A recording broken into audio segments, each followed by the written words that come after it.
Hello and welcome, मैं हूं मेघा और आप देख रहे हैं बॉलीवुड का hottest news show planet Bollywood news. हम एक बार फिर हाजिर है बॉलीवुड की latest news and hot gossips लेकर। So let's begin with today's headlines.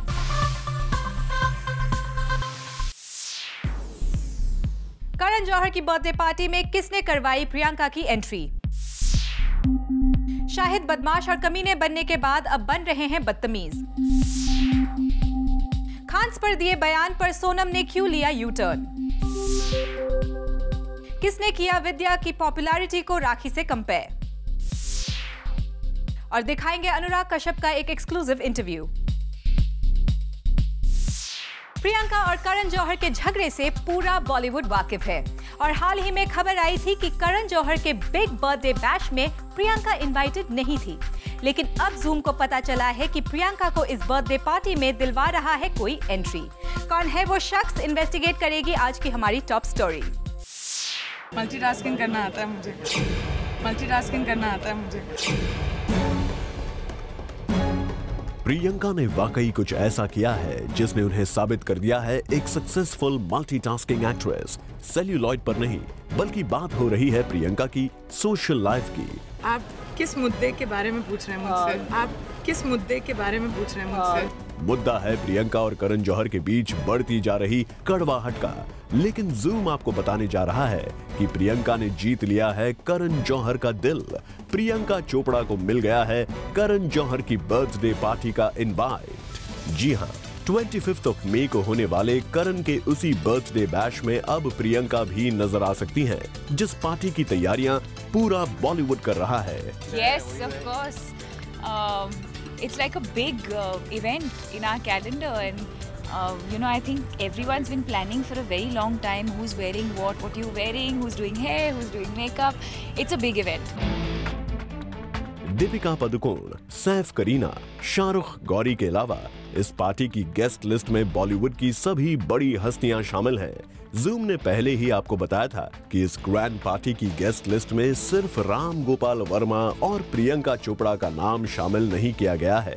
पर अब जब लास्ट मोमेंट में प्रियंका का नाम जुड़ने की खबर आ रही है, तो ये सवाल तो बनता ही है कि आखिर प्रियंका चोपड़ा करण की गेस्ट लिस्ट में जगह बनाने में कैसे हो गई कामयाब, क्योंकि वो करण ही हैं जिन्होंने सोशल नेटवर्किंग साइट्स पर प्रियंका को खूब खरी खोटी सुनाई थी।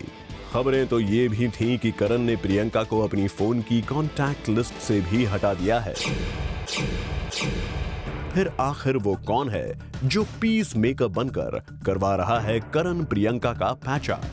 किसने करण पर इतना दबाव डाला कि वो प्रियंका को अपने बर्थडे की गेस्ट लिस्ट में शामिल करने के लिए राजी हो गए? हमें यकीन है कि इन सवालों का जवाब ढूंढने के लिए कुछ लोग अंदाजा लगाते हुए शाहरुख खान या फिर ऋतिक रोशन के नाम तक पहुंच जाएंगे, लेकिन आपको बता दें कि वो खुद प्रियंका और टॉप बॉलीवुड एक्ट्रेसेस के बीच पीसी की स्ट्रॉन्ग पोजीशन ही है जो लगता है प्रियंका को इस गेस्ट लिस्ट में ले आई है। एक तो कटरीना और करीना के अलावा अगर बॉलीवुड में किसी एक्ट्रेस का ऑडियंस पर जादू चल रहा है तो वो प्रियंका ही है।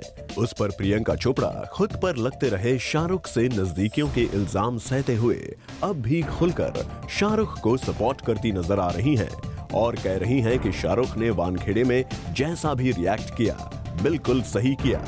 As a parent, I wouldn't do anything less. फिर शाहरुख खान भी प्रियंका के साथ मिलकर एक एनवायरनमेंट कैंपेन को सपोर्ट कर रहे हैं। ऐसे में भला करण प्रियंका को अपनी बर्थडे पार्टी का इनवाइट ना भेजकर लोगों को बात करने का मौका क्यों देना चाहेंगे? तभी करण की गेस्ट लिस्ट में पीसी का नाम भी जुड़ गया है। यानी अगर प्रियंका 25 मई को होने वाले करण जौहर के बर्थडे बैश का हिस्सा बनती है, तो ये जरूर साफ हो जाएगा कि प्रियंका करण का पैचअप हो गया है। और अगर ऐसा होता है तो इस बात का अंदाजा लगाना भी मुश्किल नहीं कि हो सकता है कि करण के पास प्रियंका और स्टार वाइफ्स के बीच चल रहे वॉर को खत्म करने का भी कोई रास्ता हो, जिसका इशारा वो डोंट मेस विद गुडनेस कहकर प्रियंका को पहले ही कर रहे थे। Bureau report, zoom, Mumbai. Actor Shahid Kapoor को आपने फिल्म्स में बदमाश और कमीने बने तो देख लिया है और अब शाहिद अपनी एक फिल्म में बनने जा रहे हैं बदतमीज। कौन सी है वो न्यू फिल्म, बताएगी हमारी ये exclusive story. I'm playing a very बदतमीज कैरेक्टर। पहले शाहिद कपूर बने कमीने, फिर उन्होंने की बदमाश कंपनी जॉइन और अब वो खुद कह रहे हैं कि मैं बन गया हूँ बदतमीज। I'm playing a very बदतमीज कैरेक्टर। चौंकिए मत, शायद यहाँ केवल अपनी फिल्म तेरी मेरी कहानी के रोल की बात कर रहे हैं। रियल लाइफ में उनका कुछ ऐसा बनने का कोई इरादा नहीं है। शायद तेरी मेरी कहानी में एक साथ 3 किरदार निभा रहे हैं और इन तीनों में से एक किरदार है बदतमीज। वैसे जब हमने शाहिद से पूछा आखिर उन्हें कमीने, बदमाश और बदतमीज जैसे रोल ही क्यों ऑफर किए जाते हैं, तो सुनिए शाहिद का जवाब। पता नहीं मेरे अंदर ऐसी क्या बात है कि डायरेक्टर्स मुझे ऐसे रोल्स देते हैं। वेल, शायद डायरेक्टर्स तो ऐसे रोल आपको ऑफर करते ही रहेंगे, लेकिन आप अपनी फिल्म सिलेक्शन पर जरा ध्यान दीजिए, नहीं तो आपकी रोमांटिक और चॉकलेट बॉय वाली इमेज बिगड़ सकती है। वैसे इसी इमेज की वजह से आपको एक आध हिट तो मिल ही जाती है, और अगर ये भी हाथ से चली गई तो लेने के देने पड़ सकते हैं। हाल ही में आपने मौसम की थी, जिसमें अपने करियर के 2 इम्पोर्टेंट साल लगाए थे, लेकिन उसकी परफॉर्मेंस रही थी टाई टाई फिस। सो हमारी मानिए और अच्छी फिल्म्स को चूज कीजिए, कहीं आपकी फिल्म मौसम की तरह करियर का भी मौसम खराब ना हो जाए। फॉर इलाका श्रीवास्तवा, जूम, मुंबई। जूम ने हाल ही में आपको बताया था कि सोनम ने एक लीडिंग मैगजीन को दिया एक एक्सप्लोसिव इंटरव्यू, और इस इंटरव्यू में सोनम ने खान स्टूडियो पर किए थे कुछ कमेंट्स। लेकिन अब इस इशू पर कंट्रोवर्सी खड़ी होती देख सोनम ने अपने बयान से ले लिया है U turn. Have a look. He has an amazing mind, Aamir, and he always does whatever he does. It's of a very high quality. I mean, I love working with my Khans. I'm actually lucky to be the only actress to be getting the best of both the worlds. सुना आपने, बॉलीवुड की इन top heroines को तीनों खान्स की है कितनी कदर। इन actresses को खान्स पर है पूरा भरोसा। लेकिन बॉलीवुड की न्यूबी सोनम कपूर को खान्स के साथ वर्क करने का कोई बेनिफिट नहीं नजर आता। जी हाँ, सोनम कपूर ने एक पॉपुलर मैगजीन को दिए अपने इंटरव्यू में दिया है ये एक्सप्लोसिव बयान, जिसने बॉलीवुड में सबको चौंका कर रख दिया है। लेकिन सोनम के इस इंटरव्यू से किसी को सबसे ज्यादा शॉक लगा होगा तो वो है खान्स। सोनम कपूर ने अपने इंटरव्यू में बॉलीवुड खान्स को लेकर की है कई बातें, लेकिन जब सोनम से बॉलीवुड में खान्स के साथ वर्क करने की बात पूछी गई तो सोनम ने दे दिया था ये जवाब। None of the actresses have gained from being a Khan heroine. They may be doing big films, but it does nothing for their careers. Well, Sonam का ये जवाब सच में रहा बहुत ही ज्यादा सरप्राइजिंग। जहां आज बॉलीवुड की हर एक एक्ट्रेस खान ट्रियो के साथ वर्क करने का एक मौका ढूंढती है, वहीं सोनम का ये बयान था शॉकिंग। पर अब अपने इस इंटरव्यू से बवाल खड़ा होते देख सोनम आ गई है बैकफुट पर, और एक सोशल नेटवर्किंग साइट पर सोनम ने इस पूरे इंटरव्यू पर ही सवाल खड़ा कर दिया है। There is a magazine that has grossly misquoted me, and I'm someone who stands by everything she says usually. No matter how inflammatory, I have not said that no heroine has not benefited from working with the Khans. I may be many things, but I'm not stupid enough to say that. It would be only my good fortune if I got to work with the icons of the industry. Well, Sonam ने पूरी तरह से इस magazine को बता दिया है गलत। सोनम की माने तो उन्हें मिसकोट किया गया है, और बॉलीवुड में सभी एक्ट्रेसेस की तरह वो भी इन आइकॉन्स के साथ वर्क करना चाहती हैं, और उन्हें अगर ऐसा चांस मिलता है तो ये उनकी खुशनसीबी होगी। Well, सोनम का सोशल नेटवर्किंग साइट पर आया ये बयान तो हमें शॉकिंग बिल्कुल भी नहीं लगा। It was expected in due course. लेकिन पहले मैगजीन को दिया गया सोनम का बयान हमें क्या, खान्स को भी शॉक कर गया होगा। सोनम आशा करते हैं कि आपके इस क्लैरिफिकेशन को खान सुन रहे होंगे और आपकी इस छोटी सी गलती को माफ कर देंगे। For Salma Khan, zoom, Mumbai. The dirty picture और कहानी के सुपर सक्सेस के बाद विद्या बालन बॉलीवुड के ए लिस्टेड एक्ट्रेसेस में तो शामिल हो गई है, लेकिन एड वर्ल्ड में अभी भी विद्या को कोई नहीं देता है इंपॉर्टेंस। क्या है इसकी वजह, इन्वेस्टिगेट करेगी हमारी ये स्टोरी। विद्या बालन ने भले ही क्रिटिकल अक्लेम्स जीतकर फैंस एंड फिल्म मेकर्स को इम्प्रेस कर दिया हो, विद्या ने भले ही अपने दम पर बॉक्स ऑफिस सक्सेस गार्नर करके ये साबित कर दिया हो कि वो भी किसी खान ब्रांड से कम नहीं है, पर जब बात ब्रांड्स की आती है तो कटरीना, करीना, दीपिका और प्रियंका को तो छोड़िए, the likes of Sonam Kapoor, Nargis Fakhri and Prachi Desai are also bigger and better paying brands than Vidya. I like to endorse products that I'm either using or that I'm open to using. I think that kind of limits the number of brands I endorse. ये बात थी कहानी से पहले की, but post कहानी तो विद्या की PR मशीनरी एक्टिव हो गई थी, with news flashing everywhere कि कैसे विद्या has snagged 3 brands in 1 month. But if you look at all those brands, they are all B grade. And अगर trade group में believe करें तो she has got only 30 lakhs for endorsing them. You know, I'm primarily an actor, and if I can use the power of my stardom, if I can leverage that, I want to leverage it in a way that I'm happy. I don't think it's so much social responsibility as much as it's responsibility towards myself. Yeah, that's about it. तो आखिर क्या वजह है कि विद्या को brands नहीं मिल रहे हैं? I think they perceive Vidya Balan as non-classy and non-sophisticated. So you turn around to look at Rakhi Sawant's popularity scale. Everybody knows who she is. So why doesn't she get Lakme? Why doesn't she get Lux? But Vidya is a national award-winning actress. No, but she's not perceived as sophisticated, as ladila, as English, as an imported type, as a convent-educated girl, which she is actually, and if she chooses to be. So if Vidya was to do a makeover and not do dirty pictures, but do a much more sophisticated version of that, she'd also get all the endorsements that you want. But Prahlad, even Prachi Desai is not considered classy and sassy, but she has bigger brands than Vidya. Yeah, Prachi Desai is very gharelu, but she's a one-off, where there's no comparison between Vidya Balan and Prachi. It means with power-packed movies, जो विद्या करती है like कहानी and dirty picture, उन्हें भले ही praise मिलती हो, पर brand से आने वाला पैसा कटरीना के पास ही जाता है, जिन्हें सब ग्लैम डॉल कहते हैं। For कीर्ति तरंग, Zoom, Mumbai. Planet Bollywood news में फिलहाल वक्त है एक छोटे से ब्रेक का। ब्रेक के बाद हम आपको दिखाएंगे अनुराग कश्यप का एक exclusive interview.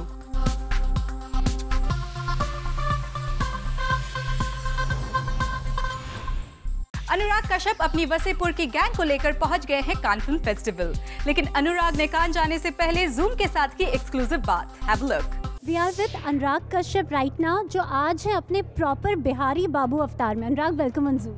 Thank you so much. पहले बताइए, गमछा, ये जीप, ये ट्रांसफॉर्मेशन जो है खाली ऊपर ऊपर है या you have got the Wasseypur soul also now? I always had that soul in me. I'm a North Indian.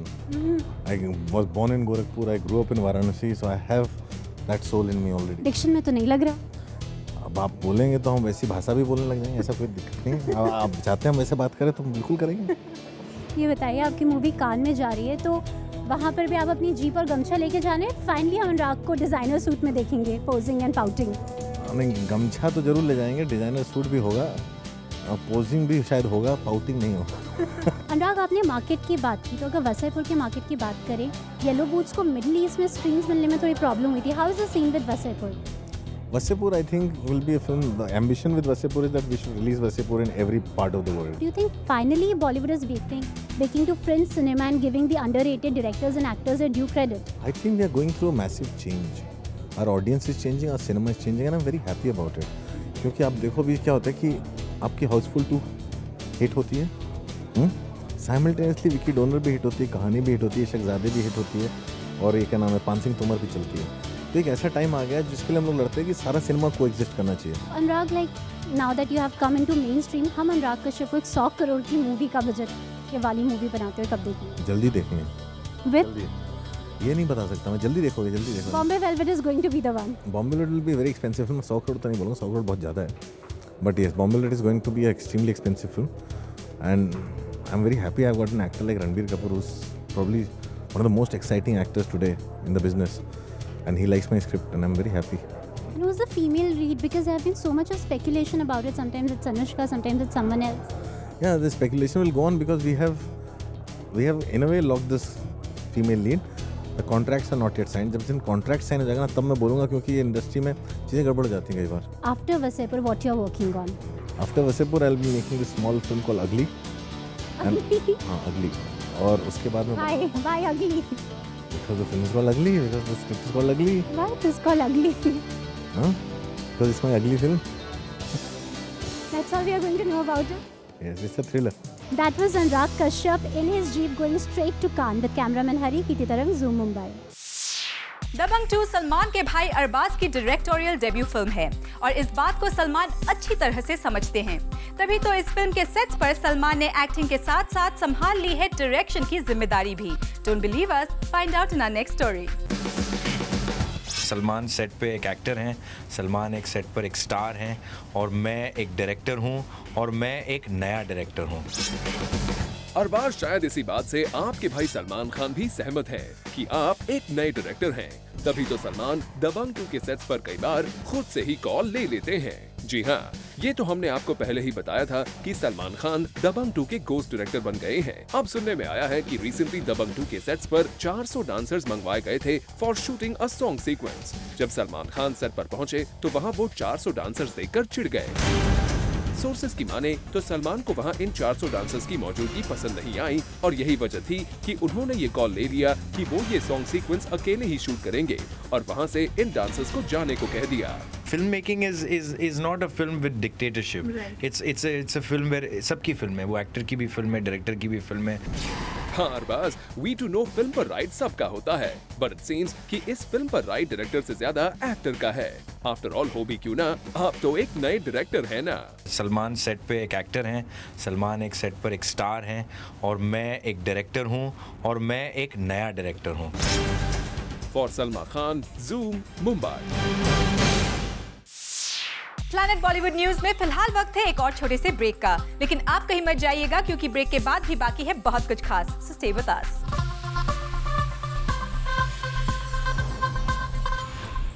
Film bodyguard में आपने सलमान के बॉडीगार्ड शेरा को डांस करते हुए देखा होगा और अब अक्षय ने भी अपने बॉडीगार्ड को दी है एक फिल्म में जगह। कौन सी है वो film? Find out in our next story. Salman Khan का बॉडीगार्ड तो उनकी सुपरहिट फिल्म में सलमान के साथ डांस करने के लिए आया था, पर अक्की का बॉडीगार्ड तो सिल्वर स्क्रीन पर खुद अक्की की ही वाट लगाने आ रहा है। आपने अक्षय कुमार के इस बॉडीगार्ड को हमेशा उनके साथ देखा होगा, अक्षय को प्रोटेक्ट करते हुए, लेकिन अब अक्षय के बॉडीगार्ड खुद अक्षय पे हमला करेंगे ऑन द बिग स्क्रीन। जी हाँ, बिल्कुल सही सुना आपने। इनफैक्ट अक्षय ने अपने बॉडीगार्ड को पहले भी शीला की जवानी गाना और कुछ और फिल्मों में छोटे मोटे रोल दिए हैं। एंड अकॉर्डिंग टू सोर्सेस, अब खिलाड़ी कुमार अपनी होम प्रोडक्शन फिल्म जो साउथ की हिट पोकरी राजा की रीमेक है, उसमें अपने बॉडीगार्ड को एक फुल फ्लेज्ड रोल देने वाले हैं। He shall be one of the ghouls. Well. अक्की से पहले SRK ने भी अपने बॉडीगार्ड को ओम शांति ओम में दिया था एक रोल। तो अक्की, क्या हम ये कह सकते हैं that great minds think alike? Rudrani Chatoraj, Zoom, Mumbai. Well, with this, it's a wrap. Planet Bollywood News में कल हम फिर लौटेंगे लेकर बॉलीवुड की और भी latest news and gossips. Till then, keep watching Zoom, India's #1 Bollywood channel.